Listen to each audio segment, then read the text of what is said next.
قل ان صلاتی و نسکی و محیای و مماتی للہ رب العالمین۔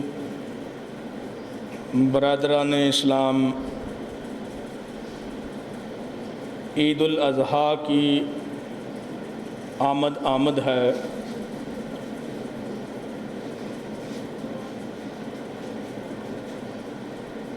قربانی سے متعلق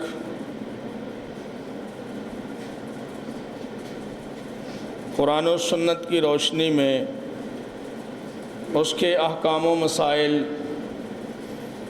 آپ سن چکے ہیں۔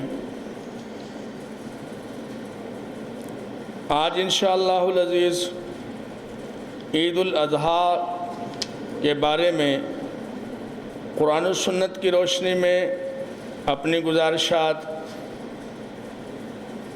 آپ کے سامنے اس دعا اور تمنا کے ساتھ رکھتا ہوں کہ اللہ پاک سمجھنے اور عمل کرنے کی توفیق عطا فرمائے۔ قرآن مجید میں سورۃ الکوثر میں اللہ رب العالمین نے فرمایا فَصَلِّ لِرَبِّكَ وَانْحَرْ، اپنے رب کے لیے نماز پڑھیے اور قربانی کیجیے۔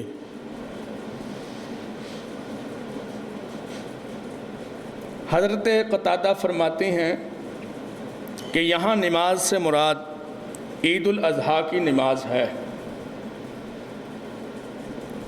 اور اسی طرح سورۃ انعام کی جو آیت آپ نے سنی قل ان صلاتی و نسکی و محیای و مماتی للہ رب العالمین، اس میں ہے نماز، قربانی، زندگی اور موت سب کچھ اللہ رب العالمین کی۔ سیدنا انس بن مالک فرماتے ہیں کہ اللہ کے رسول صلی اللہ علیہ وسلم جب مدینہ تشریف لائے تو مدینے والے 2 دن سال میں کھیل کود کا اہتمام کیا کرتے تھے۔ تو رسول کریم صلی اللہ علیہ وسلم نے ان دنوں کے بارے میں پوچھا تو لوگوں نے بتایا کننا نلعب فیہما فی الجاہلیہ، ان دنوں میں ہم جاہلیت کے زمانے میں کھیلتے کودتے تھے۔ تو اللہ کے رسول صلی اللہ علیہ وسلم نے فرمایا ان اللہ قد ابدلکم بہما خیرا منہما یوم الاضحیٰ و یوم الفطر، اللہ رب العالمین نے تمہارے لیے ان 2 دنوں کا بہترین بدل عطا فرمایا ہے، اور وہ 2 دن ہیں عید الاضحیٰ کا دن اور عید الفطر کا دن۔ گویا قرآن مجید میں بھی اور احادیث کی کتابوں میں، سیرت سنت کی کتابوں میں بھی عید الاضحیٰ اور عید الفطر کا تذکرہ موجود ہے۔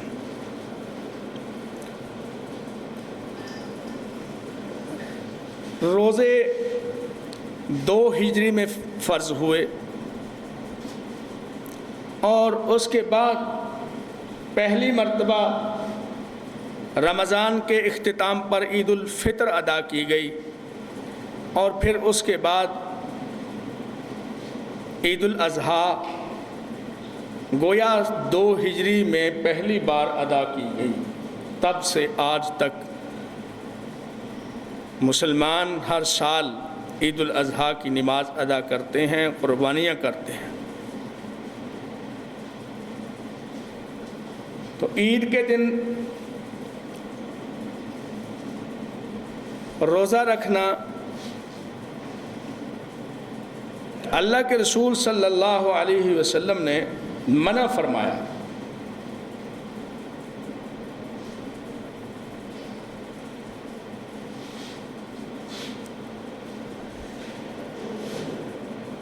روزہ بظاہر بہت بڑی نیکی ہے، لیکن جب اللہ کے رسول نے منع فرما دیا تو پھر رک جانا نیکی ہے۔ اطاعت ضروری ہے، فرض ہے۔ عید کے دن روزہ نہیں ہوتا۔ ان رسول اللہ صلی اللہ علیہ وسلم قد نہاکم عن صیام ہذین العیدین اما احدہما فیوم فطرکم من صیامکم واما الآخر فیوم تأکلون من نسککم۔ ان دو دنوں میں جب تم رمضان کے روزے پورے کرنے کے بعد عید الفطر ادا کرتے ہو اور جب تم عید الاضحیٰ ادا کرتے ہو اور قربانیوں کا گوشت کھاتے ہو، روزہ نہ رکھو۔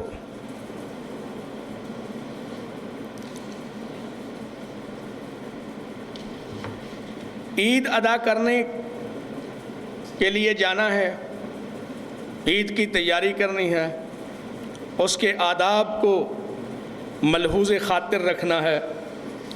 تو چند باتیں اس سلسلے میں آپ کے سامنے رکھتا ہوں۔ سب سے پہلے غسل کرنا ہے۔ مستحب ہے عید الفطر اور عید الاضحیٰ کے دن غسل کیا جائے۔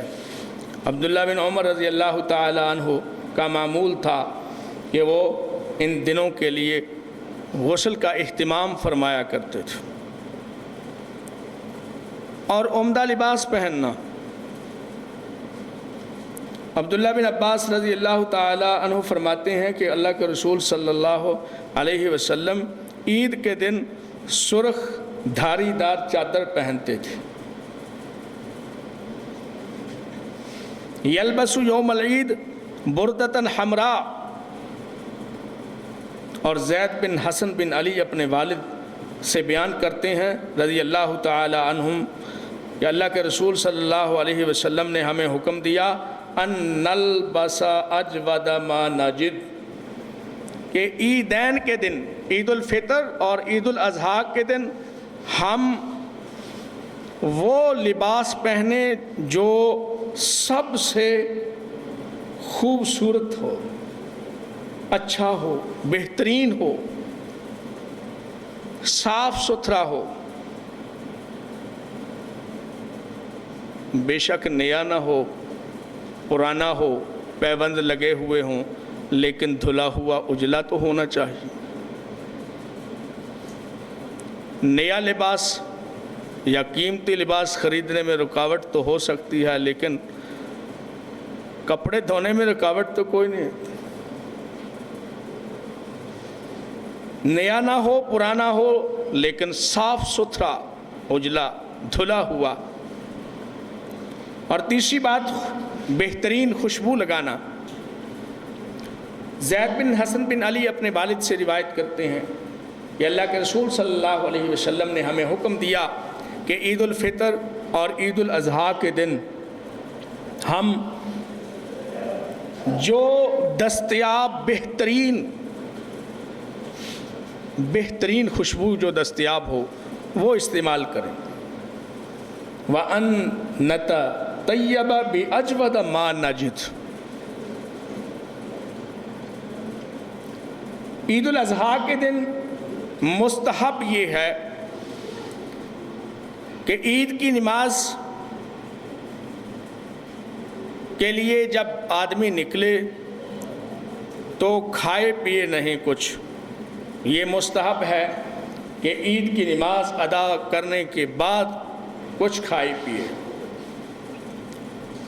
اور کچھ لوگ اس تھوڑے سے وقفے کو روزے کا نام دیتے ہیں۔ پہلی بات تو یہ ہے کہ روزہ منع ہے، دوسری بات یہ ہے کہ روزہ طلوع آفتاب سے غروب آفتاب تک ہوتا ہے، تو یہ روزہ ہے ہی نہیں، اور اس کو کہنا بھی نہیں چاہیے۔ عیدگاہ میں جانا ہے عید پڑھنے کے لیے، تو خواتین اور بچیوں کو بھی لے کر جانا ہے۔ ام عطیہ رضی اللہ تعالی عنہ فرماتی ہیں کہ ہمیں حکم دیا گیا کہ ہم عیدین کے دن ان خواتین کو بھی جن پر عارضی طور پر نماز ساقط ہے، جن نے نماز نہیں پڑھنی، اور نوجوان جوان پردے دار جن پر پردہ واجب ہے، وہ سب کو لے کر عیدگاہ کی طرف نکلیں، مسلمانوں کی جماعت اجتماع میں شریک ہوں اور ان کی دعاؤں میں شریک ہوں۔ فَيَشْهَدْنَ جَمَاعَةَ الْمُسْلِمِينَ وَدَعْوَتَهُمْ وَيَعْتَزِلُ الْحُيَّزَ عَنْ مُصَلَّاهُنَّ۔ جس نے نماز نہیں پڑھنی مجبوری کی بنا پر، جس کو رخصت دی ہے شریعت نے، وہ عیدگاہ سے تھوڑا الگ ہو کر بیٹھے۔ اور یہاں تک فرمایا کہ ایک خاتون نے کہا اللہ کے رسول صلی اللہ علیہ وسلم کی خدمت میں کہ کسی کے پاس پردے کے لیے چادر نہ ہو، فرمایا اس کی سہیلی کوئی عورت دوسری اس کو اپنی چادر میں لے کر آئے۔ یعنی یہ تاکید ہے۔ اور اسی طرح بچوں کو بھی عیدگاہ میں لے کر جانا چاہیے۔ حضرت عبداللہ بن عباس فرماتے ہیں خرجت مع النبی صلی اللہ علیہ وسلم یوم فطر او اضحیٰ فصلی ثم خطب ثم اتى النساء فوعظہن وذکرہن وامرہن بالصدقہ۔ فرمایا میں عید الفطر یا عید الاضحیٰ کے دن نبی کریم صلی اللہ علیہ وسلم کے ساتھ نکلا، نماز پڑھی۔ آپ کے ساتھ نماز پڑھنے کے بعد رسول کریم صلی اللہ علیہ وسلم نے خطبہ ارشاد فرمایا، پھر عورتوں کے اجتماع کی طرف گئے، وہاں آپ نے خطاب کیا اور عورتوں کو صدقہ کرنے کا حکم دیا۔ تو عبداللہ بن عباس جس وقت کا یہ واقعہ بیان کرتے ہیں، یہ ان کے بچپن کا واقعہ ہے۔ بچوں کو لے کر جانا چاہیے۔ عبداللہ بن عمر رضی اللہ تعالیٰ عنہ فرماتے ہیں کہ رسول کریم صلی اللہ علیہ وسلم عید الفطر اور عید الاضحیٰ کے دن بچوں کو ساتھ لے کر جاتے۔ انہوں نے نام بھی بتائے کہ رسول کریم صلی اللہ علیہ وسلم اپنے خاندان کے کن لوگ بچوں کو لے کر جاتے۔ فضل بن عباس کو، عبداللہ بن عباس کو، علی کو، جعفر کو، حسن کو، حسین کو، اسامہ بن زید کو، زید بن حارثہ کو اور ایمن کو۔ یہ سب بچے تھے رسول اللہ صلی اللہ علیہ وسلم کے زمانے میں رضی اللہ عنہم اجمعین۔ آپ ان لوگوں کو لے کر، ان بچوں کو لے کر عیدگاہ میں جاتے تھے، عید کی نماز ادا کرتے تھے۔ عیدگاہ کی طرف پیدل جانا چاہیے، سنت یہ ہے، لیکن اگر کوئی مجبوری معذوری ہو تو سواری بھی استعمال کی جا سکتی ہے۔ ذو الحج کے پہلے 10 دنوں کے بارے میں گزشتہ خطبات جمعہ میں تفصیل کے ساتھ یہ بات آپ سن چکے کہ تکبیرات کا اہتمام کرنا چاہیے۔ ان 10 دنوں میں اللہ رب العالمین کی حمد و ثنا، تکبیرات اور کبریائی بڑائی بیان کرنی چاہیے۔ اللہ اکبر، لا الہ الا اللہ، الحمدللہ، یہ صدائیں بلند کرنی چاہیے۔ اور خصوصاً 9 تاریخ سے لے کر 13 تاریخ تک شام تک یہ زیادہ اہتمام کے ساتھ پڑھنا چاہیے ہم سے۔ اور عیدگاہ کی طرف جاتے ہوئے مسلمان مرد بلند آواز کے ساتھ تکبیرات پڑھیں، جیسا کہ رسول اللہ صلی اللہ علیہ وسلم کے بارے میں کان یخرج فی العیدین رافعا صوتہ بالتحلیل والتکبیر، آپ بلند آواز سے لا الہ الا اللہ اور الحمدللہ، اللہ اکبر، یہ آپ بلند آواز سے پڑھتے تھے۔ اور حضرت عبداللہ بن عمر رضی اللہ تعالیٰ عنہ صبح عیدگاہ کی طرف نکل جاتے اور عیدگاہ میں پہنچنے تک بلند آواز سے تکبیریں کہتے رہتے اور امام کے مصلی پر کھڑے ہونے تک تکبیریں کہتے رہتے۔ عیدگاہ کی طرف جاتے ہوئے نہ صرف مرد بلکہ خواتین بھی تکبیرات کہیں گی، لیکن آہستہ آواز کے ساتھ۔ ام عطیہ رضی اللہ تعالیٰ عنہا فرماتی ہیں کہ ہمیں اللہ کے رسول صلی اللہ علیہ وسلم نے عید کے دن عیدگاہ میں جانے کا حکم دیا۔ کماری لڑکیاں اور وہ خواتین جنہوں نے نماز نہیں پڑھنی اور پردہ دار سب باہر نکلیں اور عیدگاہ کی طرف جانے کے لیے مردوں کے پیچھے با پردہ ہو کر جب مرد تکبیر پڑھتے تو یہ بھی تکبیریں کہتی، جب وہ دعا کرتے تو یہ بھی دعا کرتی، اس دن کی برکت اور پاکیزگی حاصل کرنے کی امید رکھتی۔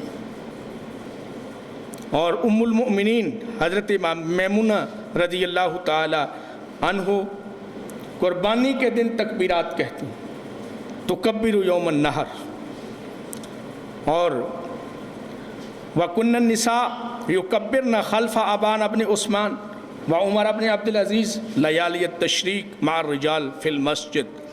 خواتین حضرت ابان بن عثمان اور حضرت عمر بن عبد العزیز رحمۃ اللہ علیہما کے پیچھے مسجد میں تکبیرات کہا کرتی تھیں۔ لیالی التشریق، یہ ایام تشریق ہیں 11، 12 اور 13 ذوالحجہ کی راتوں میں، رات کی نمازوں کے بعد۔ تو نمازوں کے بعد بھی تکبیرات کا اہتمام کرنا چاہیے۔ تکبیرات کے مختلف الفاظ ہیں، مشہور الفاظ جو ہیں اللہ اکبر، اللہ اکبر، اللہ اکبر، لا الہ الا اللہ، واللہ اکبر، اللہ اکبر، وللہ الحمد۔ تقریباً ہر بندہ جانتا ہے، جو نہیں جانتا وہ سیکھ لے، اپنے بچوں کو اور خواتین کو بھی سکھائیں، اس کا اہتمام کریں۔ اور اسی طرح بہت سے الفاظ تکبیرات کے احادیث کی کتابوں میں موجود ہیں۔ تو مقصد یہ ہے کہ اللہ تعالیٰ کی توحید کا اقرار کیا جائے، لا الہ الا اللہ، اور اللہ تعالیٰ کی کبریائی کا اعلان کیا جائے، اللہ اکبر، اور اللہ تعالیٰ کا ان تمام نعمتوں پر جن سے ہم فائدہ اٹھاتے ہیں شکر ادا کیا جائے، الحمدللہ۔ یہ 3 چیزیں ہیں۔ عیدگاہ کی طرف جانا ہے، بھی عیدگاہ ہونی چاہیے مسلمانوں کی، اور عیدگاہ کو نشان بھی لگایا جا سکتا ہے کہ یہ جگہ عید پڑھنے کے لیے مخصوص ہے۔ تو نشان لگایا جا سکتا ہے، اگر 4 دیواری ہو جائے اس کی اور کوئی اہتمام ہو تو پھر اس پر سائن بورڈ بھی لگایا جا سکتا ہے کہ یہ عیدگاہ ہے۔ حضرت عبداللہ بن عباس رضی اللہ تعالی عنہ سے پوچھا گیا، اشہدت مع العید، اشہدت العید مع النبی صلی اللہ علیہ وسلم، کیا آپ عید کے روز اللہ کے رسول صلی اللہ علیہ وسلم کے ساتھ حاضر ہوئے؟ انہوں نے کہا ہاں، ولولا مکانی من الصغر ما شہدتہ حتی اتی العلم الذی عند دار کثیر بن السلط فصلی ثم خطب۔ فرمایا ہاں میں گیا تھا، اگرچہ میری عمر تھوڑی تھی، اگر رسول کریم صلی اللہ علیہ وسلم کے دل میں میری عزت، مقام اور مرتبہ نہ ہوتا تو پھر میں نہیں جا سکتا تھا۔ میں گیا، آپ صلی اللہ علیہ وسلم اس نشان پر آئے جو کثیر بن سلط کے گھر کے قریب تھا، نشان، تو آپ نے وہاں نماز پڑھائی، پھر خطبہ دیا، یعنی وہ جگہ نشان زدہ تھی۔ اسی طرح عیدگاہ کے لیے جو جگہ مقرر کی جاتی ہے وہاں نہ اذان دی جاتی ہے، عید پڑھنے کے لیے نہ اذان ہوتی ہے، نہ اقامت یعنی تکبیر۔ اور اسی طرح عیدگاہ میں ممبر بھی لے جایا نہیں جاتا، ممبر پر چڑھ کر عید کا خطبہ بھی نہیں دیا جاتا۔ عیدگاہ میں اسلحہ بھی نہیں لے جایا جا سکتا، کیونکہ عید کیا ہے؟ امن کا پیغام ہے، اس لیے عیدگاہ میں اسلحہ لے کر جانا منع ہے۔ عیدگاہ میں سترے کا اہتمام کرنا چاہیے۔ سترہ وہ رکاوٹ جو آدمی نماز پڑھتے ہوئے اپنے سامنے رکھتا ہے تاکہ جو آگے سے گزرنے والا ہے وہ گناہ گار نہ ہو، جو نماز پڑھنے والا ہے اس کی نماز کے اندر خلل نہ آئے، اس کے ثواب میں کمی نہ آئے۔ تو اس کا اہتمام عیدگاہ میں بھی ہونا چاہیے۔ اور عیدگاہ میں جا کر عید سے پہلے اور عید کے بعد کوئی نفل نماز نہیں ہوتی، یہ یاد رکھیں۔ عید سے پہلے کوئی نفل نماز نہیں عیدگاہ میں، اور عید کے بعد بھی کوئی نفل نماز نہیں عیدگاہ میں۔ عید کی نماز پڑھنے کے بعد گھر جا کر 2 رکعت نفل نماز ادا کرنا، تو گھر جا کر 2 رکعت پڑھنا ہے، عیدگاہ میں نہیں۔ اور عید کا وقت اشراق کا وقت ہوتا ہے، یعنی سورج طلوع ہونے سے تھوڑی دیر بعد، کوئی 10-15 منٹ بعد جب سورج طلوع ہو جائے اس کے نماز عید کا وقت ہو جاتا ہے۔ عیدگاہ یعنی کھلے میدان میں عید کی نماز پڑھنے کا اہتمام کرنا چاہیے۔ رسول کریم صلی اللہ علیہ وسلم نے مدینے کے باہر عیدگاہ میں نمازیں ادا کی ہیں، عید الفطر اور عید الاضحیٰ کی۔ مسجد میں بھی عید کی نماز پڑھنا جائز ہے۔ آج بھی حرمین شریفین میں عید کی نمازیں مسجد میں ہوتی ہیں، پتہ ہے نا، سب کو دیکھتے ہیں میڈیا میں۔ عید کی نماز مکے میں کہاں ہوتی ہے، مدینے میں کہاں ہوتی ہے؟ تو اگر ہم یہاں پڑھتے ہیں تو پھر اعتراض کیوں ہے کسی کو؟ بات سمجھ میں آئی؟ جائز ہے عید کی نماز مسجد میں پڑھنا، کوئی وجہ ہو۔ ایک واقعہ ہے سنن کبریٰ بیہقی میں، اس میں حضرت عمر بن خطاب رضی اللہ تعالیٰ عنہ کے دور خلافت کا ذکر ہے کہ بارش ہوئی، بارش کی وجہ سے عیدگاہ لوگ نہ جا سکے، تو حضرت عمر رضی اللہ تعالیٰ عنہ نے مسجد نبوی میں ممبر پر کھڑے ہو کر عید کا خطبہ دیا، نماز بھی وہیں پڑھی۔ تو نماز عیدگاہ میں بھی اور نماز مسجد میں بھی۔ جو احباب کہتے ہیں کہ کھلے میدان میں عید کی نماز ادا کرنی چاہیے، سنت ہے، تو بھائی آپ انتظام کریں، میں وہاں پڑھا دیتا ہوں، مجھے کیا اعتراض ہے؟ میں بھی چاہتا ہوں کہ کھلے میدان میں عید کی نماز پڑھی جائے۔ کہتا ہر کوئی ہے، لیکن کوئی قدم اٹھائے نا، کوئی کام کرے۔ یہ سارا جو ہے وہ انتظام کر کے میں کہوں کہ آؤ عید کی نماز پڑھنے کے لیے چلیں،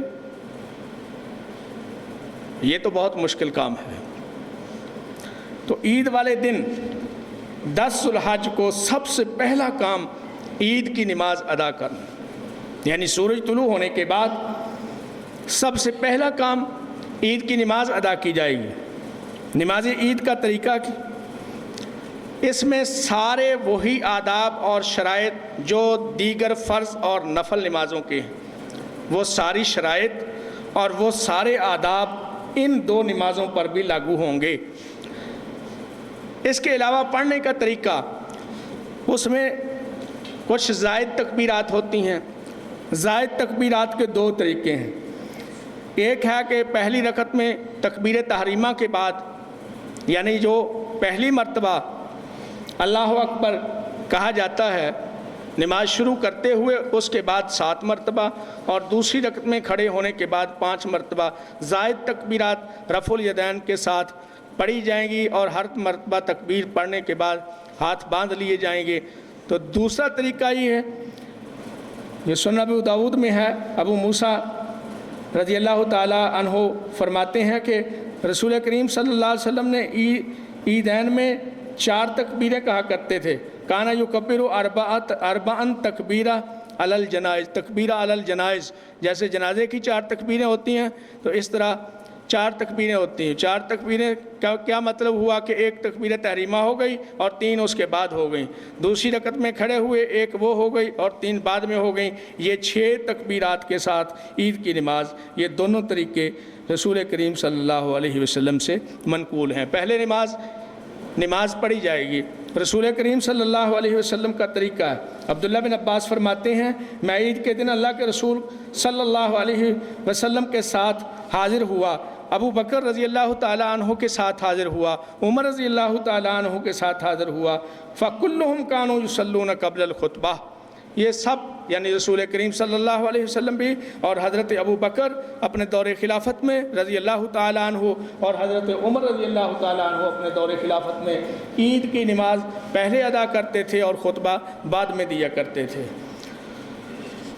عید کے دن خواتین کو رسول کریم صلی اللہ علیہ وسلم نے ان کے اجتماع سے الگ جا کر خطاب کیا، لیکن چونکہ اب سپیکر کا انتظام ہوتا ہے، اب ایسی ضرورت باقی نہیں رہی، خواتین سپیکر پر ساری باتیں سن لیتی ہیں، اور رسول کریم صلی اللہ علیہ وسلم نے صدقے کا حکم دیا۔ عید کا خطبہ دینے کے بعد خصوصاً عورتوں کو صدقے کا حکم دیا، فرمایا ثم أتى النساء، پھر خواتین کے اجتماع کی طرف متوجہ ہوئے اور وہاں خطاب کیا، ومعہ بلال، اور آپ کے ساتھ حضرت بلال رضی اللہ تعالیٰ عنہ تھے۔ فَأَمَرَهُنَّ بِالصَّدَقَةِ، آپ نے عورتوں کو صدقے کا حکم دیا۔ فَجَعَلْنَ يُلْقِينَ تُلْقِ الْمَرْأَةُ خُرْصَهَا وَسِخَابِهَا، تو کہتے ہیں کہ عورتیں صدقہ کرنے لگیں، کوئی اپنی بالی پیش کرتی ہے، کوئی اپنا ہار پیش کرتی ہے۔ اور دعا عید کی نماز اور خطبے کے بعد دعا کرنی چاہیے، جیسا کہ پیچھے آپ نے حدیث سنی، فرمایا وَلْيَشْهَدْنَ دعوت المسلمین دعوت المومنین،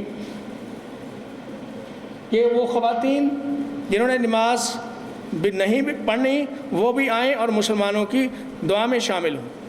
وَلْيَشْهَدْنَ الْخَيْرَ وَدَعْوَةَ الْمُؤْمِنِينَ، انہیں خیر میں، بھلائی میں، نیکی میں اور مسلمانوں کی دعا میں ضرور شریک ہونا چاہیے۔ تو نماز عید کے بعد دعا کا اہتمام کرنا چاہیے، اور عید کے بعد ایک دوسرے سے ملاقات کرنا، ملنا، مصافحہ کرنا اور مبارکباد دینا۔ فرمایا جبیر بن نفیر نے کہ اصحاب رسول کریم صلی اللہ علیہ وسلم کے صحابہ جب ملتے عید کے دن، یقول بعضهم لبعض، تو ایک دوسرے سے یوں کہتے تقبل اللہ منا و منکا، معنی اس کا یہ ہے کہ اللہ میری بھی نیکی قبول کرے اور تیری بھی نیکی قبول کرے۔ یہ ایک دعا ہے۔ عیدگاہ سے نکلتے ہوئے یا عید پڑھ کر واپس جاتے ہوئے ایک سنت یہ ہے کہ راستہ تبدیل کیا جائے، راستہ تبدیل کرنا چاہیے، اور تکبیرات بھی پڑھنی چاہیے کہ تکبیرات ایام تشریق میں بھی پڑھنی ہے، 13 تاریخ تک تکبیرات پڑھنے کا اہتمام کرنا ہے، عید سے واپسی پر بھی تکبیرات پڑھنی ہے، اور جس کی عید کی نماز رہ جائے تو وہ نماز عید کی اپنی قضائی دے، وہ اپنی 2 رکعتیں عید کی ادا کرے۔ اللہ سبحانہ و تعالی سمجھنے اور عمل کرنے کی توفیق عطا فرمائے۔ اقول قولی ھذا استغفر اللہ لی ولکم ولسائر المسلمین۔ سبحان ربک رب العزۃ عما یصفون وسلام علی المرسلین والحمد للہ رب العالمین۔